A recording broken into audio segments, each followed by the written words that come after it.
Hot করে সাধারণ মানুষরা ও ব্যবসায়ীরা বলতে শুরু করেছে আর নয় ইউপিআই, এবার শুধু ক্যাশের মাধ্যমে লেনদেন হবে বা নগদ লেনদেন হবে।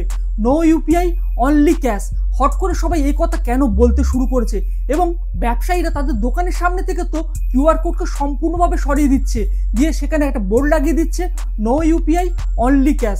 হট করে এই দিনটা কেন দেখতে হলো ইউপিআই ট্রানজ্যাকশনের ক্ষেত্রে? দেখুন, ইউপিআই 2016 সালে 11ই এপ্রিল কিন্তু স্টার্ট করা হয়েছিল এবং 25শে আগস্ট 2016 সর্বসাধারণের জন্য ওপেন করে দেওয়া হয়েছিল ইউপিআইকে, যখন 11টা ব্যাংক তাদের এনেবেল ইউপিআই অ্যাপকে লঞ্চ করে। এবং তারপর থেকে সেই ইউপিআই আজকের দিনে সর্বসাধারণের মধ্যে জনপ্রিয় একটা অনলাইন প্ল্যাটফর্ম হয়ে উঠেছে। সেই ইউপিআইকে 7টা দেশে কিন্তু ব্যবহার করা হচ্ছে এবং আগামী দিন আরও 4 থেকে 6টা দেশ যারা ইন্টারেস্ট দেখাচ্ছে এই ইউপিআইকে ব্যবহার করার জন্য। তারপরে আজকের দিনে দাঁড়িয়ে কেন ব্যবসায়ীরা বা সাধারণ মানুষরা ইউপিআইকে প্রত্যাখ্যান করতে শুরু করেছে, বিস্তারিত এই ভিডিওতে আমি আপনাদের সামনে তুলে ধরবো। এবং আপনি কিভাবে সতর্ক হবেন যদি কোনো রকম সমস্যা থাকে, কেনই বা মানুষ আজ ইউপিআই থেকে মুখ ঘুরিয়ে নিচ্ছে, পুরো বিস্তারিত এই ভিডিওতে আমি আপনাদের সামনে তুলে ধরবো। পুরো ভিডিওটা তার জন্য মন দিয়ে দেখুন, আজ ভিডিওটা খুব ইম্পর্টেন্ট হতে চলেছে। একটা সময় আমরা ক্যাশ দিয়ে কিন্তু সমস্ত লেনদেন করতাম, কিন্তু ইউপিআই আসার পরে আমাদের অনেক সুবিধা হয়ে গেছে।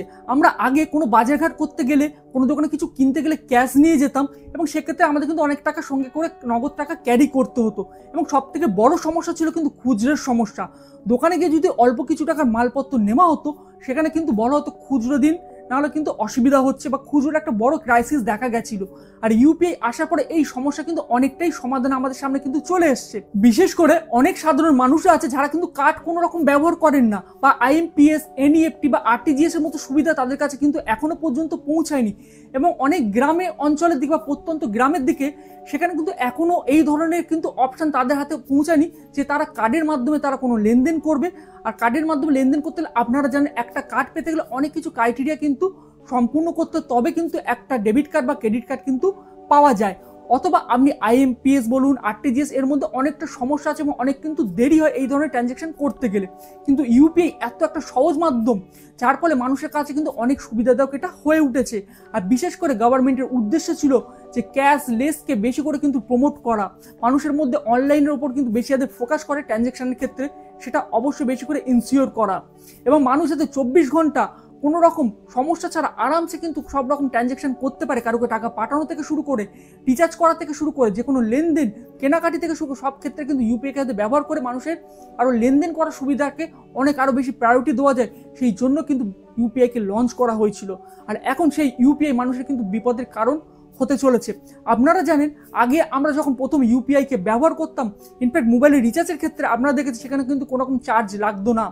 এবং পরে দেখা যাচ্ছে এখন ডাইরেক্ট যারা আমরা গুগল পে বা ফোনপে এই ধরনের যে প্ল্যাটফর্মগুলো ইউজ করে আমরা যখন মোবাইলে রিচার্জ করতে একটা দেখুন মিনিমাম চার্জ কিন্তু একটা এখন লাগে এই ক্ষেত্রগুলোতে। আর এই চার্জ নেওয়ার পরে কিন্তু মানুষ তাও কিন্তু ইউপিআইকে অস্বীকার করেনি, তাও কিন্তু মানুষ ইউপিআইকে ব্যবহার করে চলছে কন্টিনিউ। তাহলে এখন প্রশ্ন আসছে, যে ইউপিআই এত জনপ্রিয়, বিশ্বের নাম্বার 1 অনলাইন ট্রানজ্যাকশন প্ল্যাটফর্ম হয়ে উঠেছে, তাহলে সাধারণ মানুষ এবং ব্যবসায়ীরা হট করে ইউপিআইকে কেন প্রত্যাখ্যান করছে? হট করে ব্যবসায়ী তাদের দোকানের সামনে থেকে কিউআর কোডকে সরিয়ে দিচ্ছে কেন? বলছে আর নয় ইউপিআই, এবার থেকে শুধু ক্যাশের মাধ্যমে আমরা কিন্তু লেনদেন করব। কেন এই দিনটা আসলো? এর কারণ আপনাদের জুলাই মাসে, মানে লাস্ট জুলাইতে একটা বড় ঘটনা কিন্তু ঘটে গেছে কর্ণাটকা এবং কিন্তু বেঙ্গালুরুতে, এবং আশপাশে আরও স্টেটে কিন্তু হু করে ছড়িয়ে গেছে এটা দাবা নলের মতো। এর কারণ হচ্ছে কর্ণাটকা এবং বেঙ্গালুরুর 14,000 ব্যবসায়ীর কাছে কিন্তু নোটিশ পাঠিয়ে দিয়েছে গুডস অ্যান্ড জিএসটি ডিপার্টমেন্ট কর্ণাটকের তরফ থেকে। তাদের কাছে নোটিশ গেছে জিএসটি পেমেন্টের জন্য। এবং সব থেকে বড় কথা, একটা ব্যবসায়ী যিনি সবজি এবং ফল নিয়ে ব্যবসা করেন, তার কাছে নোটিশ পাঠিয়েছে ডিপার্টমেন্ট, তাকে 29 লাখ টাকার কিন্তু জিএসটি ডিউ আছে বলে।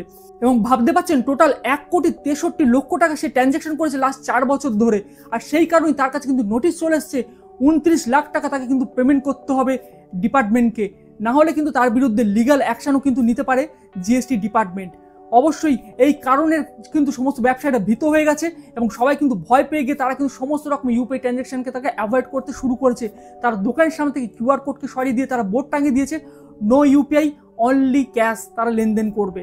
আর বুঝতে পারছেন কত বড় সংখ্যক একটা ব্যবসায়ী, কত বড় সংখ্যক একটা কাস্টমারকে হারাতে চলেছে ইউপিআই এই সমস্যার কারণে। এবার এখানে এই বিষয় থেকে দুটো বিষয় কিন্তু উঠে আসছে। এখানে ব্যবসায়ীরা এটা নিয়ে কি বলছেন এবং এর ওপরে গিয়ে যে গভর্নমেন্ট এর ওপরে কি সাফাই দিচ্ছে সেই বিষয়টা আপনাদের সামনে তুলে ধরবো। সবার প্রথম বলি, ব্যবসায়ীরা এখানে আপনাদের সামনে কি বলছে। ব্যবসায়ীরা বলছে যে এতদিন গভর্নমেন্ট বলে আছে আপনারা ইউপিআই করুন এবং ভারতকে বা ইন্ডিয়াকে এগিয়ে নিয়েছেন ডিজিটালের দিকে, আর এখন সেই ডিজিটাল করতে গিয়ে আমাদের হাতে কিন্তু জিএসটি নোটিশ ধরিয়ে দেওয়া হচ্ছে। আবার অনেকে বলছে আমরা তো 1 থেকে 200 টাকার কিন্তু লেনদেন করি, তারপরে আবার জিএসটি পেমেন্ট এটা আমরা কিভাবে দেবো। এবং অনেক ব্যবসায়ীরা এও বলছে আমরা তো ইউপিআই পেমেন্টের জন্য আমাদের কাছে ডিভাইস থাকে, তাতেই কিন্তু আমাদের রেন্টাল দিতে হয়, তারপরে আবার জিএসটি ট্যাক্স দেবো, এটা কি করে সম্ভব। এতদিন গভর্নমেন্ট বলে এসছে যে আপনারা ইউপিআই করুন, আর এখন হাতে আমাদেরকে জিএসটি ট্যাক্সের নোটিশ ধরিয়ে দিচ্ছে। এবং অনেক ব্যবসায়ী বা সাধারণ মানুষদের কথা হচ্ছে যে গভর্নমেন্ট ঠিক করে কিন্তু অ্যাওয়ারনেস করেনি, বা গভর্নমেন্ট ঠিক করে কিন্তু তার কাছে পৌঁছে দেয়নি নোটিশ। ইউপিআই কে ব্যবহার করতে গেলে কি রুলস আছে, রেগুলেশন আছে, সেগুলো আমাদের কিন্তু জানা নেই।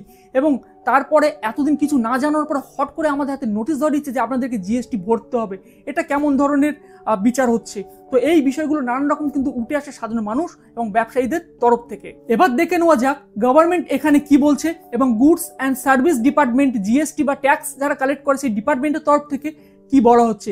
তারা বলছে সরাসরি একটাই কথা, যে রুলস অবশ্যই আছে, তবে কিন্তু আমরা নোটিশ পাঠিয়েছি। কারণ goods and service tax related যে রুলস আছে সেখানে কিন্তু লেখা আছে কেউ যদি গুডস বা পণ্য নিয়ে তারা ব্যবসা করেন, তারা যদি 40 লাখের ওপর অনলাইন ট্রানজ্যাকশন বা যে কোনো ধরনের ট্রানজ্যাকশন তারা করে থাকে, তাহলে কিন্তু তাদেরকে জিএসটি ভরতে হবে। এবং যারা সার্ভিস রিলেটেড বিজনেস করছে তারা যদি 20 লাখকে লিমিটকে ক্রস করে, তাহলে তাদেরকে কিন্তু জিএসটি ভরতে হবে। আর এখানে শুধু অনলাইন ট্রানজ্যাকশন না, দোকানদাররা যারা ভাবছেন যে আমরা কিউআর কোডকে বা ইউপিআইকে অ্যাভয়েড করে আমরা ক্যাশের মাধ্যমে লেনদেন করব, তাদেরকে কিন্তু জিএসটি দিতে হবে না, এটাও কিন্তু নয়। গভর্নমেন্ট এবং ট্যাক্স ডিপার্টমেন্ট সরাসরি বলছে তারা যে কোনো ধরনের লেনদেন করুক, ক্যাশ, চাहे ব্যাংকিং বা অনলাইন বা ইউপিআই, যে কোনো ধরনের ট্রানজ্যাকশন করুন, সব মিলে যদি 40 লাখ অথবা 20 লাখ টাকা ক্রস করে যায়, তাহলে কিন্তু তাদেরকে জিএসটি ভরতেই হবে। এবার এখানে একটা দেখুন যে গভর্নমেন্টের যে রুলস বা যে রেগুলেশন আছে তার বাইরে কিন্তু আমরা কেউ যেতে পারি না। অবশ্যই সেই কথাটা মাথায় রাখতে হবে, রেখে আমাদেরকে সঠিক স্টেপ কিন্তু নিতে হবে। এবং এর সঙ্গে গভর্নমেন্ট এটাও বলছে যাদের কাছে নোটিশ গেছে, যদি এটা ভুল হয়ে থাকে আপনারা আসুন, আপনারা এসে আমাদেরকে সঠিকভাবে বোঝানোর চেষ্টা করুন যে আপনি কেন জিএসটি দেবেন না বা আপনি কেন জিএসটি আওতার মধ্যে আসবেন না। আপনি যদি সঠিকভাবে বোঝাতে পারেন, সঠিক ক্লারিফিকেশন দিতে পারেন, অবশ্যই আমরা নোটিশকে প্রত্যাহার করব। এবং এটা দেখা গেছে এই নোটিশ যাওয়ার পরে এমন প্রচুর ব্যবসায়ীরা যারা কিন্তু আসছে নতুন করে রেজিস্ট্রেশন করার জন্য জিএসটিতে, এবং প্রচুর কিন্তু নতুন জিএসটি রেজিস্ট্রেশন হচ্ছেও। এবং গভর্নমেন্ট এখানে কিন্তু তারা নোটিশ জারি করে দিয়েছে এবং সমস্ত ডিপার্টমেন্টকে বলেছে যারা জিএসটি রেজিস্ট্রেশন করতে আসে তাদের যাতে কোনো রকম সমস্যা নয়, সমস্ত পেপার ওয়ার্কের জন্য সঠিকভাবে তাদেরকে গাইডেন্স করায়, সঠিকভাবে তাদেরকে হেল্প করায়, যারা তারা এফার্টলেস ভাবে কিন্তু সুন্দরভাবে কিন্তু রেজিস্ট্রেশনগুলো কমপ্লিট করতে পারে। মানে গভর্নমেন্ট সব রকমভাবে সহযোগিতা করার জন্য কিন্তু প্রস্তুত আছে। তো এখানে আরও একটা কথা বলে রাখি, আপনারা যেমন শুনলেন যে 29 লাখ টাকা যে জিএসটি নোটিশটা পাঠানো হয়েছে একটা ব্যবসায়ীর কাছে, তিনি ভেজিটেবল এবং ফুডস নিয়ে ব্যবসা করেন। তো আপনারা অনেকেই জানেন যে ভেজিটেবল এবং ফুডস নিয়ে ব্যবসা করলে তার উপরে কিন্তু জিএসটি বসানো হয় না। তো তাকেও কিন্তু বলা হয়েছে আপনি আসুন, এসে ক্লারিফিকেশন দেন আপনি কি ধরনের ব্যবসা করেন, তার সমস্ত তথ্য তার সামনে যদি তুলে ধরা হয়, তাহলে অবশ্যই গভর্নমেন্ট সেই জিনিসটা নিয়ে অবশ্যই বিবেচনা করবে। তো এখন এখানে প্রশ্ন হচ্ছে আপনাদের কাছে, আমার প্রশ্ন, এই যে ট্যাক্সের নোটিশটা গেছে বা ব্যবসায়ীরা এখান থেকে তাদের কিউআর কোডগুলোকে সরিয়ে নিচ্ছে, তারা বলছে আমরা ইউপিআই করব না। তো এক্ষেত্রে যে প্রশ্ন আমার আছে আপনাদের কাছে, আপনারা অবশ্যই কমেন্ট করে আমাকে অ্যান্সার দেবেন। প্রথম, এই যে ঘটনাটা ঘটে গেছে এর জন্য কারা দায়ী? অলরেডি যারা 40 লাখ টাকা পার করে বিজনেস করছেন বা 20 লাখ টাকা ক্রস করছেন সার্ভিসের ক্ষেত্রে, যারা ট্যাক্স এতদিন ধরে ভরে আসছে, এখানে কি তারা অপরাধ করেছে? দ্বিতীয় প্রশ্ন, গভর্নমেন্ট যাদের কাছে নোটিশ পাঠিয়ে বলছে আপনারা ট্যাক্স পেমেন্ট করতে হবে, কারণ আপনাদের এতদিন ধরে আপনারা জিএসটি ট্যাক্স ভরেননি, আপনাদের ডিউ আছে, কারণ আপনারা এই লিমিটকে ক্রস করে গেছেন এবং গভর্নমেন্টের সঙ্গে কিন্তু রেজিস্ট্রেশন আপনারা করেননি জিএসটির জন্য। তাহলে কি এখানে কি গভর্নমেন্ট দায়ী? না হলে 3 নাম্বার হচ্ছে যে ব্যবসায়ীরা যারা লেনদেন করছে, টাকা উপার্জন করছে এবং 40 লাখ 20 লাখ টাকার লিমিটকে ক্রস করছে, কিন্তু তারা ট্যাক্স ভরছেন না, তারা গভর্নমেন্টকে চোখে ফাঁকি দিচ্ছেন, তারা দায়ী। এইটা অবশ্যই কমেন্ট করে আমাকে জানাবেন। একজন দেশের সচেতন নাগরিক হিসেবে কি করা উচিত? গভর্নমেন্টের যে ট্যাক্স যেটা হয় সেটা আমাদের দিয়ে দেওয়া উচিত না দিয়ে দেওয়া উচিত না, এটাও কিন্তু জানাতে ভুলবেন না। অতএব বন্ধুরা, আজ যে এই বিষয়টা ছিল এইটা আপনাদের সামনে তুলে ধরলাম। আজকের কর্ণাটক, বেঙ্গালুরু এই যে স্টেটগুলোতে যে ধরনের সমস্যা দেখা দিয়েছে, এটা শুধু সেই স্টেটের সমস্যা, তার পাশে তামিলনাড়ু, অন্ধ্রপ্রদেশ এবং গুজরাটও কিন্তু এই একই ধরনের কিন্তু নোটিশ দেওয়া হচ্ছে এবং সেখানে কিন্তু এই সমস্যা দেখা গেছে। সেটা কিছুদিন পরে আমাদের বেঙ্গলেও হবে না, এটা কিন্তু কোনো ব্যাপার নেই, হতে পারে কারণ এটা গভর্নমেন্টের রুলসের মধ্যে আছে। অবশ্যই আপনারা সচেতন থাকুন যে সেটা আপনি ব্যবসা করছেন সঠিক পেপার ওয়ার্ক করুন, সঠিকভাবে সচেতনতা অবলম্বন করে চলুন। তো আজ যে ভিডিওটা আপনার সামনে তুলে ধরলাম কেমন লেগেছে কমেন্ট করে আমাকে জানাতে ভুলবেন না। চ্যানেলে যারা প্রথম ভিজিট করছেন অবশ্যই চ্যানেলটাকে সাবস্ক্রাইব করে রাখুন, কারণ এই ধরনের ইম্পর্টেন্ট ভিডিও এই চ্যানেলে আমি আপনাদের জন্য কন্টিনিউ আনতে থাকি। তো আজ এই ভিডিওটা এখানেই শেষ করছি। আপনার সবাই ভালো থাকবেন ও সুস্থ থাকবেন। নমস্কার।